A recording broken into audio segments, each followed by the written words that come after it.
Assalamualaikum warahmatullahi wabarakatuh. Sahabat muslim, pernahkah kalian mendengar atau menerima SMS seperti berikut ini? Sekedar mengingatkan dan menginformasikan bahwa hari Sabtu tanggal 13 Februari 2021 bertepatan tanggal 1 Rajab 1442 Hijriah. Bagi yang mengerjakan puasa 3 hari di awal Rajab seakan ibadah 2 tahun. Bagi yang mengingatkan orang lain tentang puasa ini seakan beribadah selama 80 tahun. Begitu mulia dan indah bulan Rajab. Saudaraku, jangan sia-siakan bulan yang mulia ini. Allahumma barik lana fi Rajab wa Sya'ban wa ballighna Ramadan wa ghfir lana dzunubana. Amin. Mari dengarkan penjelasan beberapa ustadz tentang pesan berantai ini. Pernah dengar pernyataan ini? Siapa yang puasa 1 hari di bulan Rajab dapat pahala sekian, 2 hari sekian, 7 hari dibukakan 7 pintu surga, 8 hari dibebaskan di 8 pintu neraka. Pernah dengar? Itu hadis nomor 3, maudhu', palsu ya. Saking palsunya di kitab hadis palsu aja nggak ada. Itu hadis palsu itu, palsu ya. Segi kepalsuannya bukan hanya bertentangan dengan dalil, dengan akal sehat aja nggak masuk, ya. Nggak masuk itu. Coba maaf ya, kalau Anda sudah tahu 7 hari puasa saja di bulan Rajab bisa dibukakan 7 pintu surga, untuk apa puasa Ramadan? Ya. Dan 8 hari dibebaskan dari 8 pintu neraka. Orang ini hebat sekali, tahu dia surga punya 7 pintu, 8 punya 8 pintu, neraka punya 8 pintu. Ya. Nabi aja tidak pernah memberikan keterangan itu. Ada sesuatu yang salah di sini, ada sesuatu yang keliru. Baik. Bulan Rajab itu sekarang beredar lagi dan banyak orang bertanya pada saya.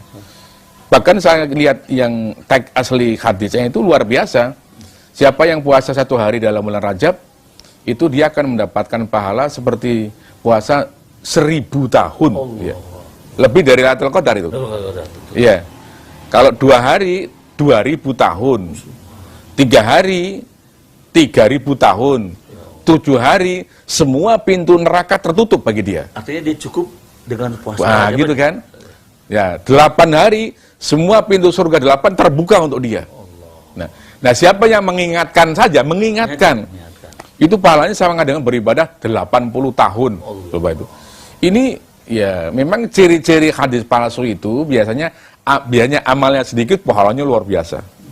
Tapi untuk mengetahui palsu itu hanya gejala saja. Kita teliti. Nah, ini dalam kitab itu diteliti betul. Ternyata hadis ini pada palsu. Tapi bukan berarti puasa Rajab itu nggak boleh. Ya, kita bisa pakai hadis yang lain. Di riwayat Imam Ibnu Majah, ada seorang yang datang kepada Nabi pangling. Well, tahun lalu udah datang. Kamu kok sekarang jadi kurus? Kenapa? Saya puasa terus Rasulullah, gitu kan. Siapa yang menyuruh kamu menyiksa diri kamu itu? Ya Rasulullah, saya kuat, gitu kan. Akhirnya terjadi dialog panjang. Ujungnya Rasulullah mengatakan begini, sum ashurullahil hurum. Ya. Nah, puasalah kamu pada bulan-bulan Allah yang mulia. Nah, bulan-bulan mulia bagi Allah itu ada 4. Antara lain adalah bulan Rajab. Nah, kalau memakai hadis ini, maka ya boleh-boleh saja. Tapi nggak ada kejelasan fadilahnya apa, gitu loh.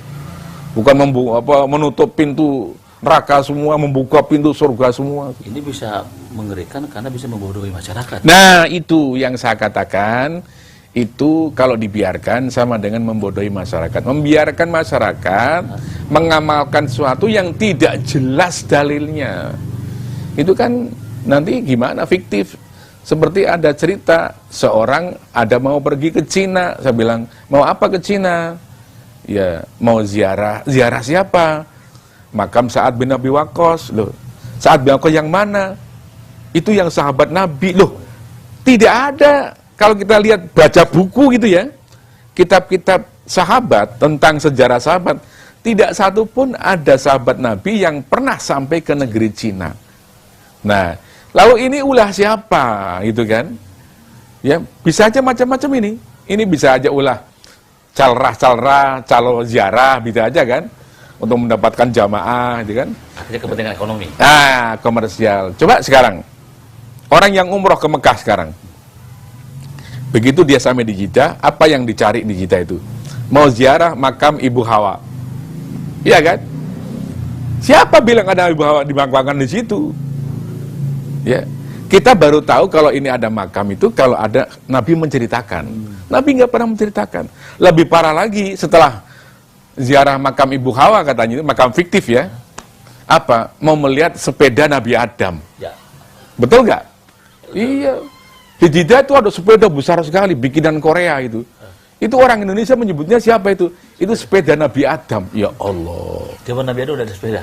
Nah, kan kayak begitu kan orang pada penasaran semua kan? Allah. Ya Allah. Ya. Di Mekah pada mandi. Di mana mandinya? Di Wadi Fatimah namanya tuh. Katanya kalau mandi di situ awet muda gitu kan. Wah, senang ibu-ibu gitu kan.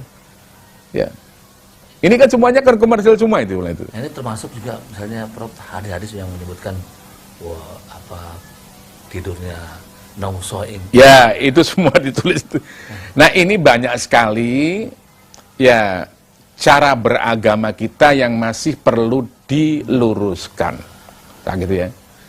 Ya, karena apa? Karena kadang-kadang ya dasarnya nggak jelas. Gitu loh. Padahal yang jelas kan banyak, yang sahih banyak itu kan. Ya. Untuk Ramadan saja itu saya menginventarisir, mudah-mudahan suatu saat jadi buku. Itu ada kurang lebih 25 kekeliruan 25 kekeliruan tentang Ramadan. Nah, di antaranya karena ada hadis-hadis palsu. Hadis palsu sebutan Ramadan itu ada 10. Ya. Nah, itu yang jelas sudah hadis palsu ya. Yang kekeliruan dalam memahami itu saya pahami, itu saya tulis itu ya. Itu sampai ada 25, sudah saya tulis dalam majalah Nabawi itu ya. Jadi antara lain apa? Orang banyak mengutamakan yang sunnah, tapi meninggalkan yang wajib. Nah ini kan udah nggak benar kan? Ya. Coba begitu ada isu, belum ada pengumuman pemerintah, ini baru isu saja. Besok adalah 1 Ramadan, itu masjid itu malam itu penuh. Sampai di halaman penuh. Orang mau apa coba penuh? Diumumkan oleh pemerintah juga belum. Mau